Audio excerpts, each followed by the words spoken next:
आ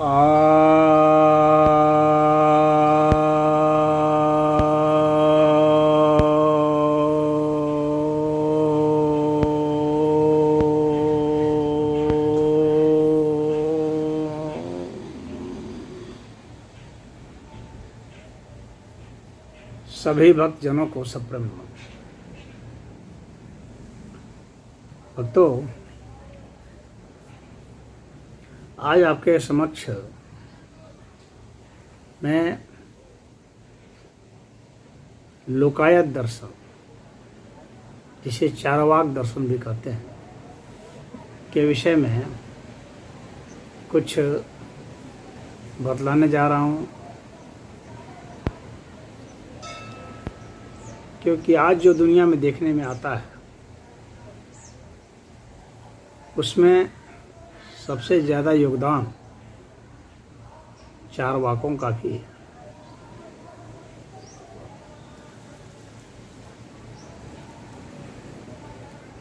तो ये जो चारवाक दर्शन है, इसको बृहस्पति दर्शन भी कहते हैं, क्योंकि इसके जो आदि गुरु हैं वे बृहस्पति हैं, जो देवताओं के गुरु माने जाते हैं।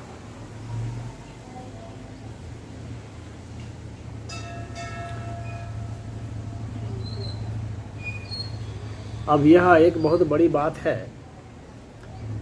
कि जो देवताओं के गुरु हैं, आखिर उन्होंने ऐसा दर्शन किनके लिए दिया जिसमें कि ईश्वर तत्व, आत्म तत्व की बात को सिरे से खारिज कर दिया गया। क्योंकि देवता तो ईश्वर को मानते थे, आत्म तत्व को भी मानते थे। तो क्या बृहस्पति ने अलग अलग लोगों के लिए अलग अलग दर्शन दिए? कुछ लोग इस संभावना से इनकार नहीं करते हैं, और कुछ लोग यह भी कहते हैं कि देवताओं के जो गुरु हैं वे अलग और ये बृहस्पति अलग, दोनों के नाम भले एक हों लेकिन एक नहीं है।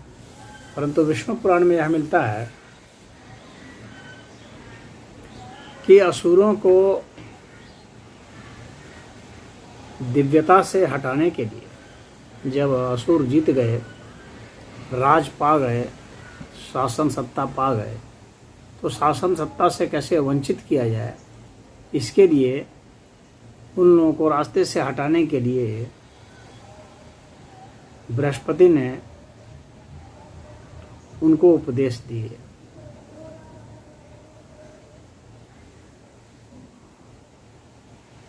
तो विष्णु पुराण में इसका वर्णन है,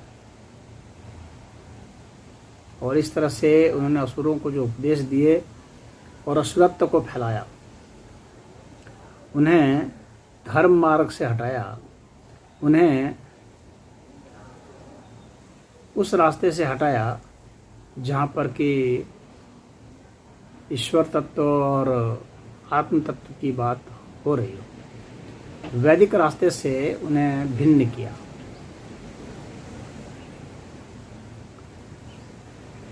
क्योंकि असुरों के जो गुरु थे शुक्राचार्य, वे भी ईश्वर तत्व से अलग नहीं किए थे, क्योंकि शुक्राचार्य स्वयं भगवान शिव के उपासक थे, उनके शिष्य थे। तो ईश्वर तत्व से और आत्म तत्व से असुरों को भी वंचित नहीं किया गया था। ऐसे में बृहस्पति ने योजना बनाई कि नहीं, इनको इससे अलग करना पड़ेगा, तब जाकर के ये कमजोर होंगे। तो खैर, अब चारवाक पर आते हैं कि यह है क्या। तो इसको चत्वार वाक भी कहते हैं, यानी चार वाक। 4 सेंटेंस में इनका सिंप्लीफाइड वर्जन है इनके सिद्धांत का, दर्शन का। और इसको चारुवाक भी कहते हैं। चारु अर्थात सुंदरता, यानी ये चत्वार वाक भी हैं और चारुवाक भी हैं, सुंदर वाक भी हैं। सुंदर इसलिए क्योंकि ये आसानी से भी समझ में आ जाते हैं और ये भी दुख निवृत्ति का मार्ग बतलाते हैं। दुख निवृत्ति का मार्ग हर एक प्राणी को चाहिए, तो इसीलिए चारवाकों ने भी यह दर्शन दिया कि दुख से निवृत्ति चाहिए। संसार में दुख है, इस बात को मानना ही पड़ेगा, क्योंकि यह सभी का अनुभव है। अब इस दुख से निवृत्ति है, तो निवृत्ति किस अर्थ में है? तो उन्होंने कहा इसकी निवृत्ति यही है कि आप सुख को अपना लें। दुख से बचने का तरीका है सुख को अपना लें। लेकिन क्या सुख को अपनाया जा सकता था? बहुत जिसको दर्द हो रहा है वह क्या चीज अपना ले कि दर्द नहीं हो?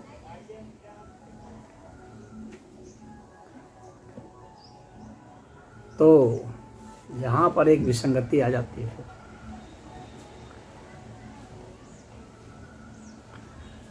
मृत्यु का शोक मनुष्य को बहुत ज्यादा होता है।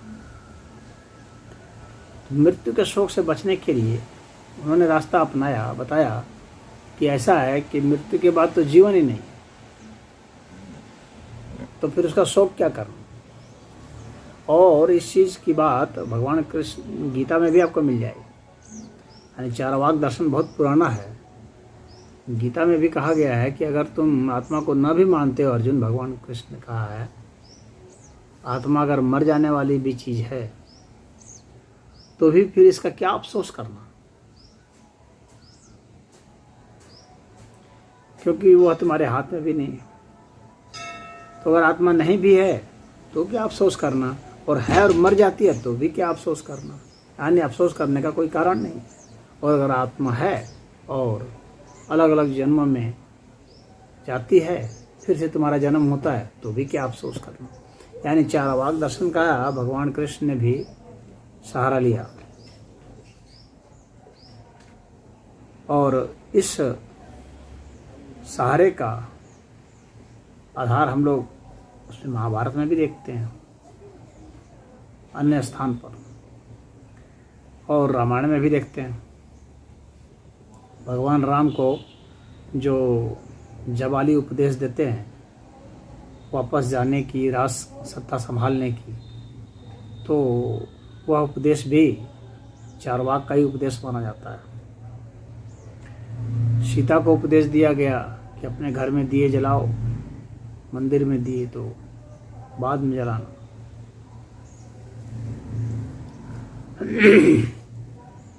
जब राम लक्ष्मण से कहते हैं जननी जन्मभूमिश स्वर्गादपि गरीयसी, अर्थात अपनी मातृभूमि जो होती है वो स्वर्ग से भी ऊंची है। तो यहाँ पर भी चारवाक दर्शन हमें कुछ दिखता है, क्योंकि चारवाक कोई स्वर्ग नहीं मानते थे। वे कहते थे इस धरती को ही स्वर्ग बनाओ। तुम सुख की तलाश में हो, तुम कल्पना लोक के सुख में क्यों खोए हो? इस राज्य को ही, अपने देश को ही, अपने घर को ही, अपने परिवार को ही स्वर्ग बनाओ। इसीलिए उन्होंने राज सत्ता को मजबूत करने की बात की। उन्होंने कहा कि अगर राज सत्ता मजबूत होगी तो इस धरती पर ही स्वर्ग उतर जाएगा। उन्होंने सुख पर इसीलिए बहुत जोर दिया है और कहा है कि यहीं पर सुख है। हमारी इंद्रियां ही सुख महसूस करती हैं, तो हम किसी कल्पना लोक के सुख में क्यों जाएं, यहीं पर क्यों ना सुख मनाएं। तो उन्होंने राज सत्ता को कहा कि मजबूत करो। चाणक्य ने भी स्पष्ट रूप से स्वीकार किया है कि उन्होंने बृहस्पति के दर्शन को, चारवाक के दर्शन को ग्रहण किया है राज सत्ता के लिए। राजा को एम्पावर करो, राजा को मजबूत बनाओ, राजसत्ता को मजबूत बनाओ, ताकि प्रजा खुशहाल हो सके। और राजसत्ता को चाहिए कि प्रजा की खुशहाली के लिए दिन रात लगे रहे, और प्रजा की खुशहाली राजा की खुशहाली बन जाए। इसके लिए ज़रूरी है कि राजा प्रजा का उत्पीड़न न करे, उससे ज़्यादा कर वसूली न करे, और उसकी सुंदर स्त्रियों को या बच्चों को ज़बरदस्ती न ले ले। और राजा को साथ में यह भी चाहिए कि जितने तरह की मान्यता वाले लोग हैं उन सभी को शरण दे, और सबके मध्य शास्त्रार्थ कराए, और जो प्रमाणित होता हो उसी चीज़ की मान्यता राज्य की तरफ से दे। यह बहुत जरूरी है। तो ये सुखवादी सिद्धांत है जिसमें यह कहा जा रहा है कि सुख हासिल करो अधिक से अधिक जहाँ से हो सकता है, और इन इंद्रियों से सुख हासिल हो सकती है। इसलिए इन इंद्रियों को सतेज बनाओ और ये शरीर को मजबूत रखो, क्योंकि शरीर खत्म हो जाएगा फिर कुछ नहीं। तो उन्होंने कहा यावत जीवेत सुखम जीवेत ऋणम कृत्वा घृतम पिबेत, यानी जब तक जियो सुखपूर्वक जियो और ऋण लेके घी पियो। हालांकि कुछ लोग जो खिलाफ बोलने वाले हो कहते हैं अरे ऋण लेने की बात बोल रहा है, इस तरह से ऋण में धकेल देते हैं। लेकिन आज हम लोग देखते हैं कि ऋण से ही सारा व्यवसाय चल रहा है दुनिया का। लोगों को इस ऋण पर भरोसा है। ऋण से उसमें प्रेरणा होगी कि वे लोग और काम करेंगे चुकाने की। चारावाक कहते थे कि जिसे तुमने ऋण लिया है वो भी तो मर जाएंगे, तो तुम्हें भविष्य में चिंता नहीं करनी है कि अगर मैं नहीं दे पाया तो क्या होगा। जब तक हो दे दिए तो दे दिए, अपना क्रेडिट बचाने के लिए और सुख हासिल करने के लिए। लेकिन यदि नहीं दे पाए तो कोई अगला जन्म तो है नहीं कि तुम्हें चुकाना पड़ेगा, तो उस चिंता से तुम मुक्त रहो।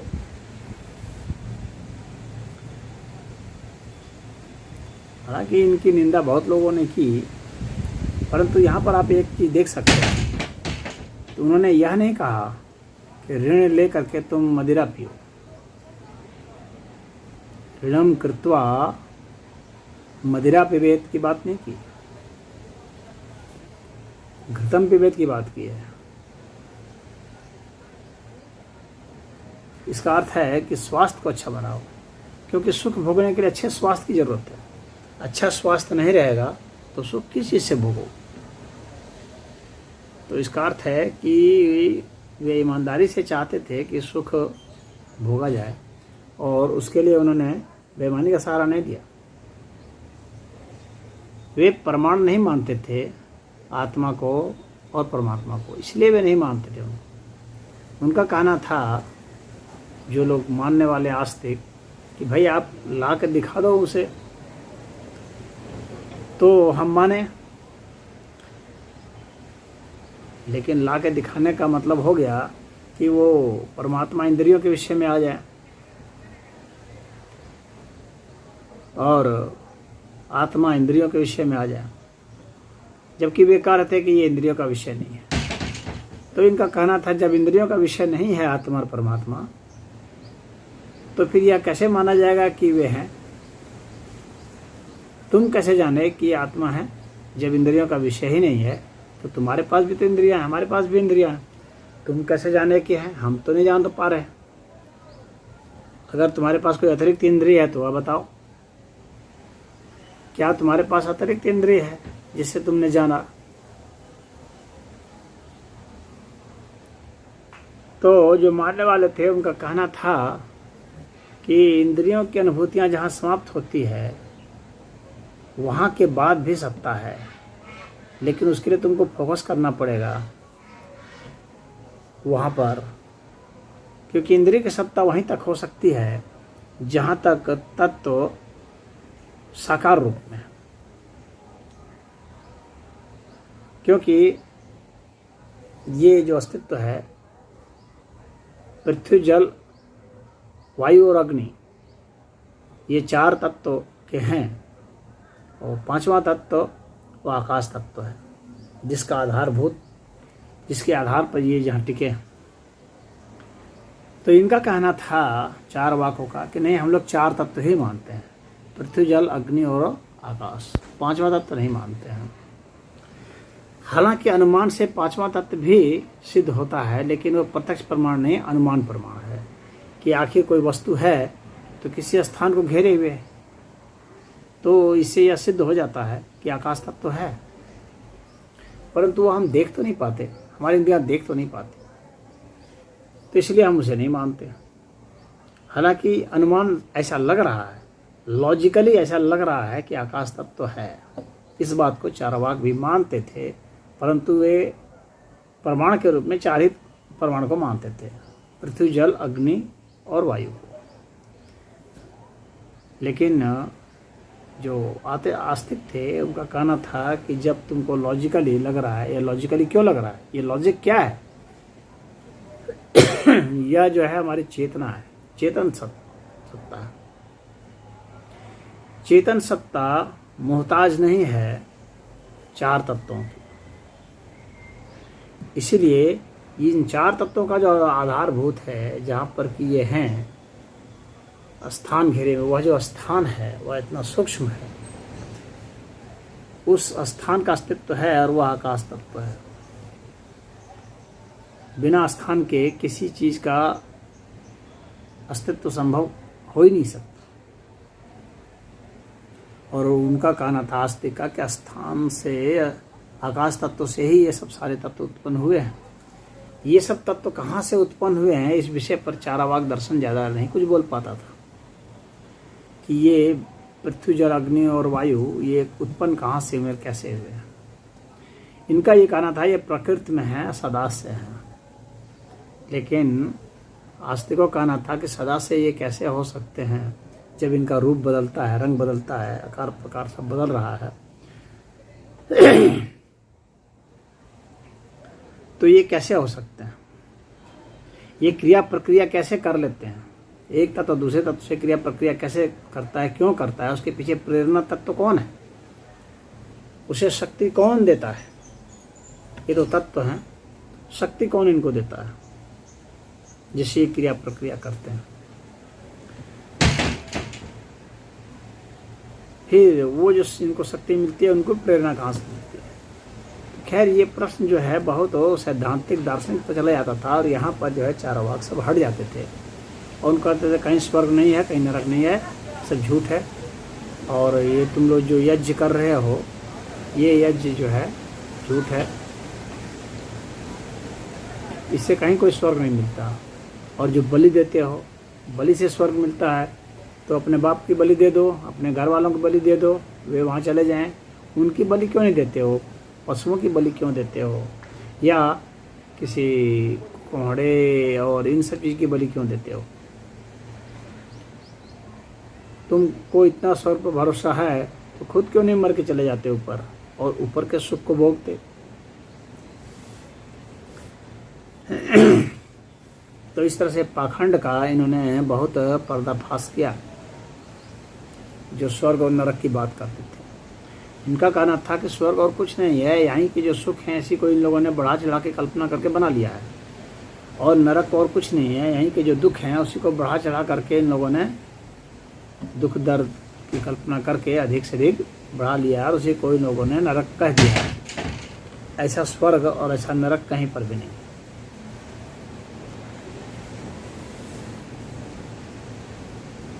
तो इसके जवाब में जो आस्तिक दर्शन के विद्वान थे, उनका कहना था कि लोक जो है हमारे में ही है, और परलोक भी हमारे में है। जहाँ तक इंद्रियां जाती हैं वहाँ तक लोक है, और जहाँ इंद्रियां नहीं जा पाती, क्योंकि हमारी इंद्रियों की सीमा है।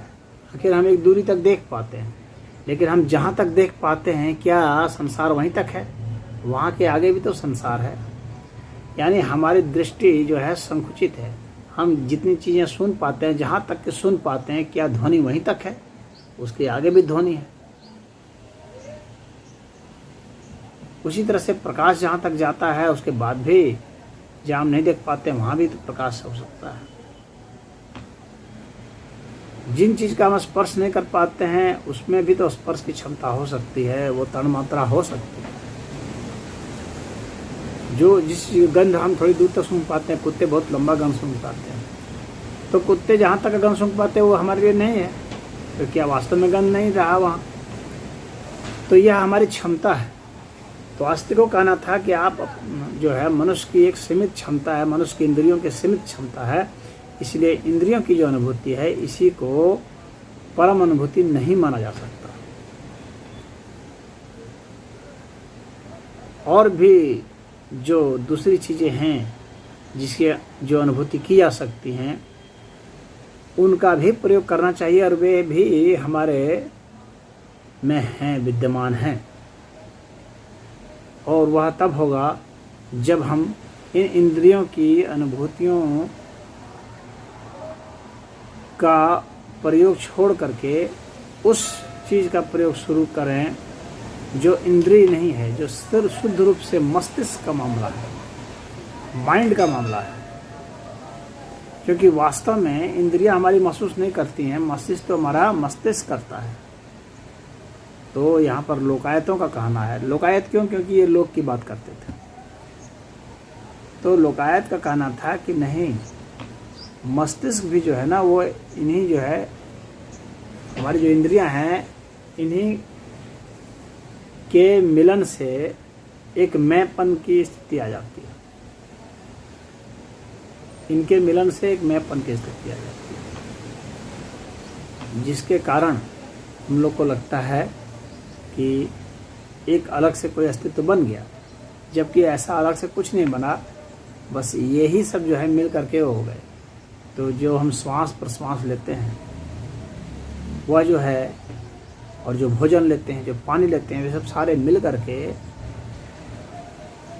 एक ऐसा शरीर में मिश्रण करके एक ऐसा रासायनिक प्रक्रिया बनाते हैं जिससे कि हम लोगों को अपने मैं का बोध होता है।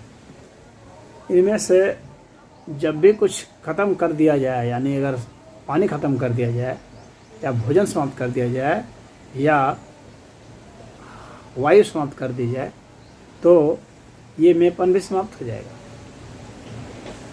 यह मैंपन इसी अर्थ में मालूम पड़ता है, जब तक ये हैं, जब तक शरीर में अन्न है, पानी है और हवा है, उसके कारण जो उत्पन्न हुआ है तेज,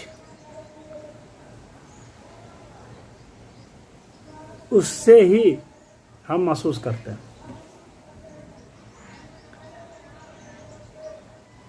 तो हम लोगों को किसी और चीज़ को मानने की और कोई आवश्यकता नहीं है, क्योंकि इन्हीं चीज़ों के मिश्रण से बना है। आस्तिक और इनके बीच का संवाद चलता रहा, ये नास्तिक दर्शन कहलाए, और सनातन धर्म में नास्तिक दर्शन वालों का भी स्थान रहा है। बल्कि यह कहा जाए कि इन लोगों का योगदान बहुत ज़बरदस्त रहा है, और सबसे ज़्यादा दुनिया में मानने वाले अगर कोई हैं, जिसको दिल से कोई मानता है, तो ये चारवाक दर्शन है। क्योंकि बाकियों पर भरोसा हो सकता है, नहीं हो सकता है, लेकिन ये तो प्रत्यक्ष प्रमाण को मानते थे, प्रत्यक्ष अनुभूति को मानते थे। ये अनुमान प्रमाण को और आगम प्रमाण को, आगम अर्थात जो शास्त्रों के द्वारा प्रमाण आए हैं, उनको ये नहीं मानते थे। कहते हैं वो तो सब झूठे ग्रंथ लिखे हुए हैं, उनको क्या मानना। और अनुमान जो है वह प्रमाण नहीं है, क्योंकि हर अनुमान जो है वह प्रत्यक्ष पर ही आधारित होता है। इसीलिए अनुमान प्रमाण भी वास्तविक प्रमाण नहीं है, प्रत्यक्ष प्रमाण है। इस विषय में भी आस्तिकों से बहस होती थी, और आस्तिक कहते थे कि प्रत्यक्ष प्रमाण भी अगर तुमको मानना है तो प्रत्यक्ष सिर्फ अनुभूतियों का प्रत्यक्ष क्यों? वास्तव में अनुभूतियां तो मस्तिष्क करता है, न कि इंद्रियां करती। तो मन ही महसूस करता है, तो मन जहाँ तक जा सकता है उसको जाने दो, और वह जो प्रत्यक्ष करता है उसको करने दो। फिर देखो कि क्या वास्तव में वह इन इंद्रियों पर आधारित है, निर्भर है अपने अन्य अनुभूतियों के लिए। इस तरह से लगातार बहस इनके मध्य होता रहा, तब से लेकर आज तक हो ही रहा है। तो आत्म तत्व के विषय में दिव्य आत्मा की बात करते थे कि आत्मा जो निराकार तत्व है और परमात्मा भी निराकार तत्व है, और यह परमात्मा तत्व जो है वह सदा से था, सदा है, सदा रहेगा, और उसका फैलाव जो है अनंत तक है, उसकी कोई सीमा नहीं है कहाँ तक है। तो इस अस्तित्व को अनंत आस्तिक मानते थे, लेकिन ये जो नास्तिक दर्शन वाले थे, चार वाक दर्शन वाले, ये यह मानते थे कि प्रकृति है, और इस चीज़ को भी मानते थे, इस बात को भी मानते थे कि यह प्रकृति है, और यह भी कहाँ तक है यह कहना मुश्किल है। तो ये भी करीब करीब अनंत तक जाने की बात करते थे, कहते थे कहाँ तक है इसको बताना मुश्किल है, क्योंकि जहाँ तक प्रत्यक्ष जाता है वहाँ तक हम लोग मानेंगे, प्रत्यक्ष के बाद आगे क्या है वो फिर अनुमान में हो जाएगा, और उसके विषय में हम लोग कुछ नहीं कह सकते, उसको अज्ञात ही कह सकते हैं।